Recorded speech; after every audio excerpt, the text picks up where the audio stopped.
In questi giorni, ma diciamocela da mesi, c'è sempre una polemica riguardo il problema della crescita incontrollata dell'erba che aggravata appunto dalle temperature elevate che sono state caratteristiche purtroppo di quest'anno, ma anche dalle piogge abbastanza frequenti, ha interessato molte parti del territorio comunale e tra l'altro non solo il comune di Chioggia, ma basta guardare qualche giornale che si vede lo stesso problema, c'è un po' dappertutto.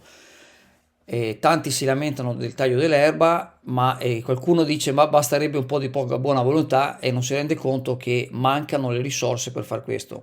Infatti il sindaco si è lamentato più volte delle sfide legate all'ottenimento delle risorse finanziarie, considerando la diminuzione dei finanziamenti e l'incremento dei costi. Inoltre ha sottolineato che ogni anno si spendono quasi 200.000 euro per riparare i danni causati dagli imbecilli che fanno gli atti vandalici.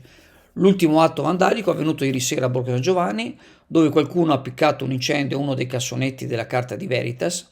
L'intervento tempestivo dei vigili del fuoco ha risolto la situazione in pochi minuti, ma il cassonetto danneggiato dovrà essere sostituito.